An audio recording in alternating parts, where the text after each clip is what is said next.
Just thought I'd record some thoughts, having not long started a part-time midwifery contract in an NHS hospital. You know, it's a while since I trained as a midwife, in fact way back in 1991, and I remember way back then the Winterton report had been the precursor to the Changing Childbirth report, which was recommending radical things like one-to-one midwifery continuity, not just continuity of care, but continuity of carer. I remember we were arguing about the O'Driscoll method of active management of labour, and there were studies that were saying, hold on a minute, it's not the use of syntocinon, the active management of labour, that's leading to increased outcomes. It's the fact that that Rotund hospital in Ireland, they have 12-hour shifts for well, not even midwives, but for midwifery assistants who were with the women who were in the birthing process. That was the key variable, and it seems to me, coming back, that the same issues still apply.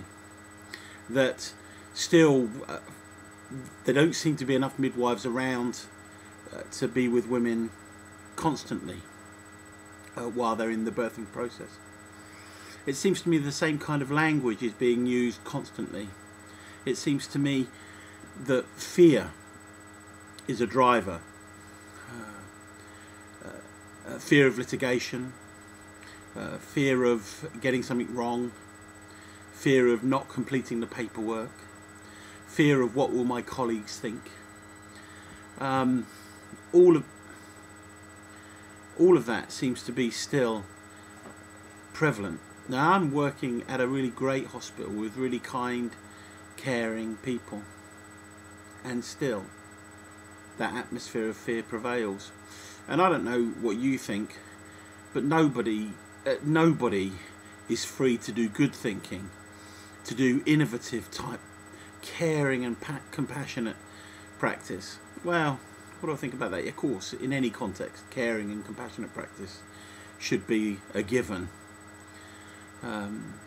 But the idea of allowing a process that has worked for generations to take course, an evolutionary, you know, we are the culmination of evolutionary development. You know, we're at the pinnacle of it. You know, when I'm being introduced to a woman who's beginning the birthing process, the very first thing I say, or one of the first things I say, not wanting to be patronising, or is, you know, isn't it great to know that you come from a long line of women who have birthed successfully? And they say, what do you mean? I say, well, you wouldn't be here if you didn't. You know, the evolutionary process would have eradicated you from the line. You come from women that can do this. You know, I have a lot more to say about how language shapes a culture in the context of birth. How some of the very simple and straightforward things that we could change and shift would make a massive difference to a woman's experience. But for another time, this is really a practice, if you like, whether I can make a video and look at myself long enough to say the things that I want to say. But I think I'm going to post a few of these. It does surprise me that after all these years we're still tussling with the very same issues that we were back then.